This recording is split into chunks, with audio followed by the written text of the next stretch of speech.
Hello students, आज का हमारा टॉपिक है सामाजिक और राजनीतिक जागृति के अंदर महिलाओं का योगदान।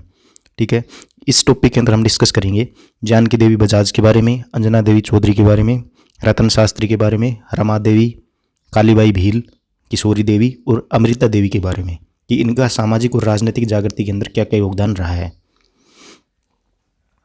तो हम शुरू करते हैं सामाजिक राजनीतिक जागृति के अंदर महिलाओं का योगदान।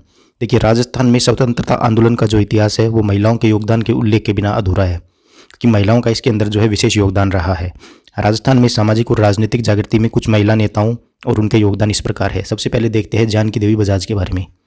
जानकी देवी बजाज जो थी, उनका जन्म 1893 के अंदर मध्य प्रदेश के जाबरा कस्बे के अंदर हुआ था। वे लक्ष्मणगढ़ सीकर के सेठ गिरधारी लाल जाजोदिया की पुत्री थी। 1902 के अंदर इनका विवाह जो है जमनालाल बजाज के साथ हुआ। इन्होंने जयपुर में सत्याग्रह आंदोलन के अंदर भी भाग लिया था। वह एक ऐसे व्यक्तित्व के रूप में प्रसिद्ध थी जिन्होंने सैकड़ों महिलाओं को प्रेरित करने के लिए अपनी समृद्ध जीवन शैली जो थी उसको छोड़ दिया था। उनके पति जमनालाल जो थे वो गांधी जी की विचारधारा से प्रभावित थे और जानकी देवी बजाज जो थी वो दिल से अपने पति के नक्शे कदम पर चलती थी। 1919 की बात करें तो उन्होंने पर्दा प्रथा को छोड़ दिया था और महिलाओं को इस कदम को साहस और सम्मान के मार्ग के रूप में चुनने के लिए प्रोत्साहित भी किया था। उन्होंने विनोबा भावे के सामाजिक सशक्तिकरण आंदोलनों में उनका समर्थन भी किया था। बजाज जी का जब देहांत हुआ तो उसके बाद 1942 के अंदर इन्हें अखिल भारतीय गौ सेवा संघ की अध्यक्ष भी चुना गया था। उन्होंने जयपुर प्रजामंडल में 1944 के अधिवेशन की अध्यक्षता भी की थी।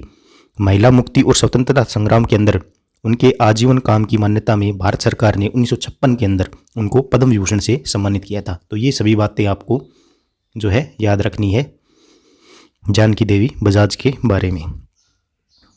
नेक्स्ट महिला व्यक्तित्व जो है वो है हमारे पास अंजना देवी चौधरी। तो अंजना देवी चौधरी का जन्म जो है 1897 के अंदर सीकर जिले के माधोपुर कस्बे में अग्रवाल परिवार के अंदर हुआ था और 1911 के अंदर इनका विवाह जो है रामनारायण चौधरी से हुआ। 20 साल की उम्र में उन्होंने पर्दा प्रथा को छोड़ दिया और अपने पति के साथ स्वतंत्रता संग्राम के अंदर शामिल हो गई। इन्होंने अपने पति के साथ 1921 से लेकर 1924 तक मेवाड़ और बूंदी रियासतों की महिलाओं के साथ काम किया और उन्हें सामाजिक उत्थान और राष्ट्रवाद के मूल्य का एहसास करवाया तथा महिलाओं में राजनीतिक जागृति लाने का प्रयास भी किया। राजस्थान के स्वतंत्रता संग्राम आंदोलन में किसी भी रियासत से गिरफ्तार होने वाली वह पहली महिला थी। This is very important point. ठीक है, उन्होंने बिजोलिया किसान आंदोलन के अंदर भी जो है भाग लिया था। नेक्स्ट महिला व्यक्तित्व है हमारे पास रतन शास्त्री। रतन देवी शास्त्री का जन्म 1912 के अंदर मध्य प्रदेश के खाचरोद में रघुनाथ जी व्यास के यहाँ हुआ था। 1929 के अंदर वंशस्थली में इन्होंने अपने पति हीरालाल शास्त्री द्वारा बालिका शिक्षा के लिए स्थापित जीवन शिक्षा कुटीर कार्यक्रम में महत्वपूर्ण भूमिका जो है निभाई थी। 1939 के अंदर रतन शास्त्री ने जयपुर प्रजामंडल के सत्याग्रह आंदोलन में सक्रिय रूप से भी भाग लिया था। 1942 के अंदर भारत छोड़ो आंदोलन में महत्वपूर्ण भूमिका निभाई थी। 1942 की अगस्त क्रांति, भारत छोड़ो आंदोलन और इसके अंदर जो है भूमिगत कार्यकर्ताओं और उनके परिवारों की इन्होंने सेवा की थी। तो ये सभी बातें आपको याद रखनी है। नेक्स्ट व्यक्तित्व है हमारे पास महिला व्यक्तित्व रमा देवी। इनका जन्म जयपुर के गंगा सहाय के घर में हुआ था। 11 साल की उम्र में विधवा हो गई थी। उन्होंने गांधी विचारधारा रखने वाले नेता लादूराम जोशी से पुनर्विवाह किया। ये जो है खादी के कपड़े पहनती थी तथा राजस्थान सेवा संघ की कर्मठ कार्यकर्ता भी थी। राजस्थान सेवा संघ के प्रबंधन में अपने पति के साथ शामिल भी रही। बिजोलिया किसान आंदोलन के समय अपने पति लादूराम जोशी के साथ 1931 में बिजोलिया गई, जहाँ इन्हें गिरफ्तार कर लिया गया। 1930 व 1932 में क्रम से सत्याग्रह आंदोलन और सविनय अवज्ञा आंदोलन में भाग लिया और जेल भी गई। ठीक है, 1930 के अंदर सत्याग्रह में, 1932 के अंदर सविनय अवज्ञा आंदोलन के अंदर इन्होंने भाग लिया था और जेल भी गई थी। नेक्स्ट महिला व्यक्तित्व है कालीबाई भील।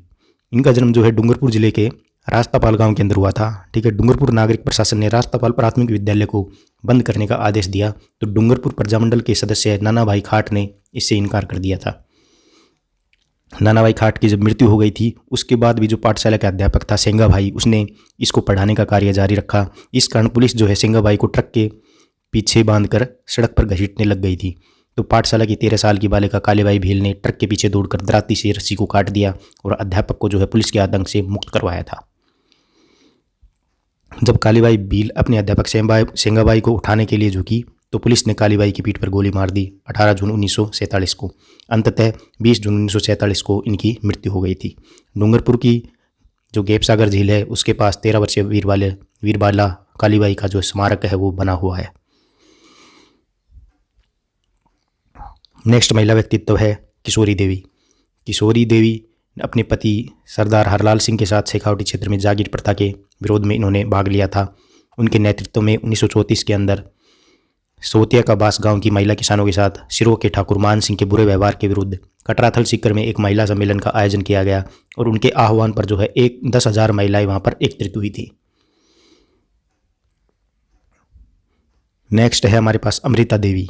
अमृता देवी जो है वो बिश्नोई जोधपुर के खेजड़ली गांव की रहने वाली थी। ठीक है, अमृता देवी बिश्नोई जोधपुर के खेजड़ली गांव है, वहाँ पर रहने वाली थी। भाद्रपद शुक्ल दशमी विक्रम संवत 1787 को मंगलवार के दिन जोधपुर महाराजा अभय सिंह ने गिरधदास भंडारी के नेतृत्व में जो खेजड़ली गांव है वहाँ पर खेजड़ी वृक्ष की लकड़ी काटने के लिए एक सैनिक की टुकड़ी भेजी थी।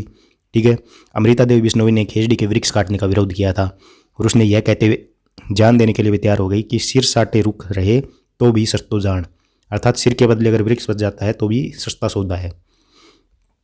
महाराजा के सैनिकों ने विरोध करने पर अमृता देवी और उनकी 3 पुत्रियों सहित 363 बिश्नोइयों को मार दिया था।